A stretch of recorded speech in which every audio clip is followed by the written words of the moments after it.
Slice. We got a fun review today as we're discussing Echo. 2023, I think we have to admit, probably was one of, if not the worst year for the Marvel Cinematic Universe. That isn't to say that Marvel didn't have good projects last year. Loki Season 2 and Guardians of the Galaxy Volume 3 were excellent, but a lot of the other ones were mixed bags or just downright not very good. So the hope, of course, is 2024 gets the brand back on the right track with Echo dropping all 5 episodes on Disney Plus and Hulu. Now that Maya Lopez is taking center stage, Maya must face her past, reconnect with her Native American roots, and embrace the meaning of family and community if she ever hopes to move forward. My perspective going into Echo probably slightly skews differently compared to most people. She's a character I enjoyed reading in the comics, and I definitely feel that despite Maya being an intriguing supporting character in Hawkeye, general audiences weren't exactly clamoring for an entire solo series based around this character. But slowly over time, when I heard Alaqua discuss the project in person and getting to meet her at Superhero Comic-Con in San Antonio, and these trailers backing up what she was describing, showcasing this surprisingly dark, gritty tone, I still wanted to go into this with the least amount of bias as possible, but for the most part, I left pretty impressed with what I watched in this show. As Echo is under this brand new banner for the MCU, Marvel Spotlight, it feels like an appropriate shift because it is so different tonally. By and large, this series is much more mature, grounded in reality, and character-driven compared to a majority of the previous MCU shows to this point. An aspect, at least to me, that I found pretty refreshing about watching Echo, since this story chooses to showcase a lower stakes, street-level style journey with Maya over the course of the season, while she's forced to confront various different obstacles within her life. Several of those obstacles, thankfully, involve her kicking some serious ass, which is a major thing that this show excels in, and is a major reason why it's a big part of the marketing campaign that this show is TVMA. A wide variety of the fight sequences in Echo are just brutal to a surprising degree. Echo does not mess around when it comes to handling business. I mean, you very much can feel Kingpin's violent influence in how she carries herself. Even down to the work of the fight choreography, a lot of that was well executed for these long, grisly battles. Not since probably Daredevil have we seen this level of violence on display within the Marvel Cinematic Universe. So it was occasionally nice to see the MCU dipping into that darker end of things that we saw a lot in the Marvel Netflix shows. It is still Disney after all, so I don't think they reached that same level of darkness as the Daredevil show did, but at the very least, I think it's a step in the right direction. Speaking of Daredevil, by the way, his appearance in Echo was excellent. It's never gonna get old seeing him on screen. His fight between him and Echo is a major standout highlight in the episode that it's in. Not only that, but it was a fun way to inject Daredevil back into the narrative of the MCU. And bonus points for him being in the red suit once again after he had the yellow one back in She-Hulk. His appearance kind of works in Echo as kind of an appetizer to appease your appetite, where you finally get the full course meal in his own show, Daredevil Born Again, whenever that show actually comes out. Though the story that we go on in Echo felt a tad bit slow as far as pacing was concerned, even with only 5 episodes, and weirdly, a lot of the first episode of Echo kind of just recaps a lot of the stuff that we saw within Hawkeye, in case you didn't watch Hawkeye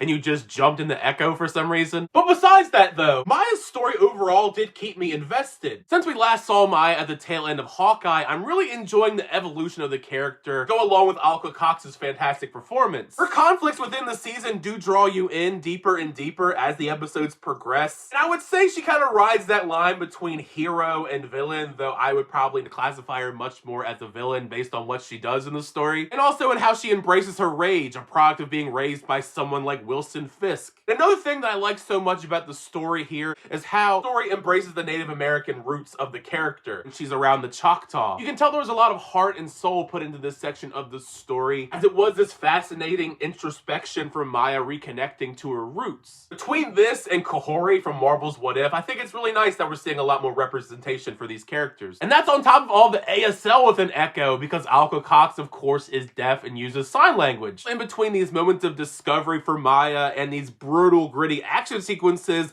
the moments between Maya and Kingpin were some of the most impactful, continuing to flesh out their complicated dynamic and power struggle. Kingpin as a character I've always adored. Vincent D'Onofrio is never disappointed as the character. For anyone that watched Kingpin reappear in Hawkeye and left a little bit disappointed, here on Echo it definitely feels like a better integration of him into the bigger picture of the MCU and how he's going to factor into the future plans for the MCU. And I can't wait to see what the future holds for Kingpin in the MCU now. Though this series is only 5 episodes long, I think it was the better call here to just just release them all at once as opposed to just releasing them one episode per week. Some of these episodes are definitely much more interesting and action-packed compared to some of the other ones where the story slows down a bit. Of course, this is an aspect that could change in the last 2 episodes because Disney only provided the first 3. I just couldn't imagine, especially with a character like Echo who doesn't have a huge audience compared to a lot of big Marvel characters. It's unfortunate, but I couldn't see a lot of people tuning in week to week to find out what happens next in this show. As it is kind of at a weird impasse in the MCU, because like most MCU projects, it is trying to build up a bigger, grander story within the world, while also trying to establish this gritty thriller on the ground at street level with Maya. The story is trying to do a lot of different things at once, and I think the pacing is really the big culprit into why I don't think all the pieces of the story are fantastic. There are some strong elements that I'm hoping that get fixed, as I am still invested in Maya's journey as a character. Since Echo is only 5 episodes and drops all at once though, I do think for the most part it is a pretty breezy experience. I would say that I think if you've grown tired of much of what the Marvel formula has brought in recent years, it's a nice change of pace, close to rivaling some of the Marvel shows that we got over on Netflix, just due to the mature, grittier approach that hopefully is able to gain a bigger audience for Maya as a character. I would like to see more of this character in the MCU. But now I've heard my thoughts on Echo. Make sure you share your thoughts down below once you get a chance to check out all 5 episodes on Disney Plus or Hulu. Did you like the show? Did you not like the show? How would you compare it to a lot of the other Marvel Cinematic Universe TV shows we've seen recently on Disney Plus? Where do you think a lot of the story is going? Share all your theories in the comment section, because part of the fun is just having that conversation with you guys in the comment section down below. Thank you guys, as always, for checking out the videos. I always do appreciate it. Make sure you like on the video and also subscribe to the channel so you update reviews, reactions, unboxings, and more. Till next time, see you guys later.